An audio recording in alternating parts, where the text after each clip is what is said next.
চ্যানেলে আপনাদের সবাইকে স্বাগত জানাই। আমি আবার একটি অসাধারণ নতুন ভিডিও নিয়ে চলে এসেছি। আজকে আমার রেসিপির নাম হচ্ছে পাবদা মাছের কালা জিরে দিয়ে আমি ঝাল করবো। তার জন্য কী কী সামগ্রী নিয়েছি আপনাদের সঙ্গে অবশ্যই শেয়ার করে নেব। নিয়েছি পাবদা মাছ, নুন হলুদ মাখিয়ে রেখে দিয়েছি। নিয়েছি টমেটো, ধনেপাতা, কাঁচা লঙ্কা, নিয়েছি কালা জিরে। হাতে থাকুন, তেল গরম হয়ে গেছে, মাছটা আমি এবার ভেজে নেব। পাবদা মাছটা ভালো করে লাল করে আমি ভেজে নেব।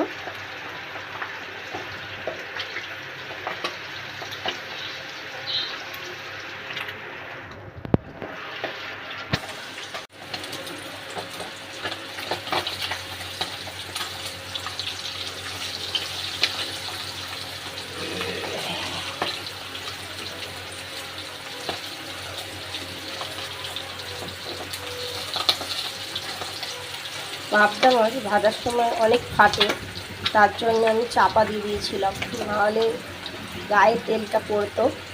তা চাপা দিয়ে ভেজেছি, তা আমার তেলটা ছেটকায়ও নি আর কিছু হয়ও নি।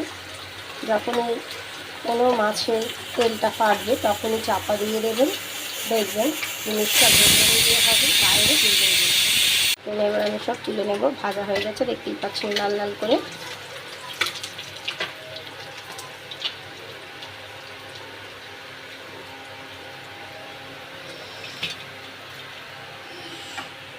অনেকটা তেল ছিল, আমি অত তেল দেব না, আমি তেলটা নামিয়ে রেখে দিয়েছি আর অল্প তেল নিয়েছি। এবার আমি কালা জিরেটা দিয়ে দেব, টমেটো দেব প্রায় একটা মাঝারি সাইজের গোটা,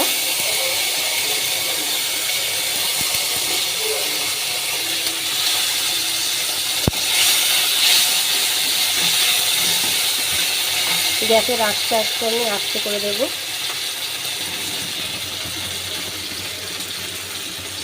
এর মধ্যে একটু নুন দিয়ে দেব, টমেটোটা মজে যাবে।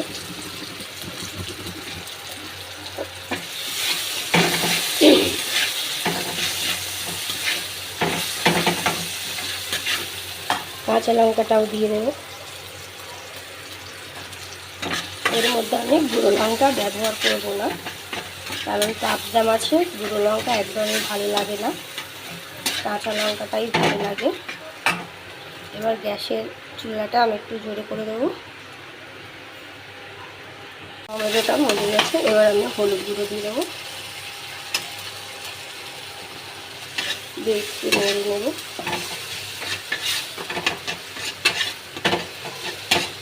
এবার আমি জল দিয়ে দেবো। মাছের ঝাল বানাবো, আমি কিন্তু খুব বেশি জল দেবো না।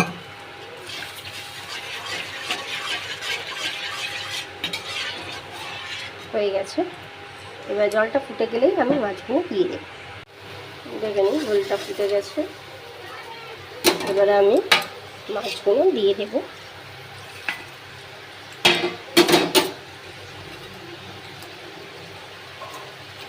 দিয়ে হালকা একটু নেড়ে নেব, যাতে ঝোলটা একটু গায়ে গায়ে লেগে যায়।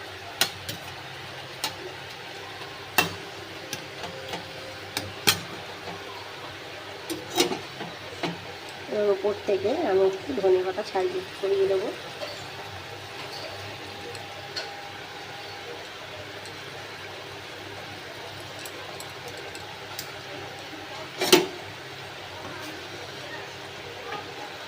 দু তিন মিনিটের মতন আমি হতে দেবো, তারপর নামিয়ে নেব।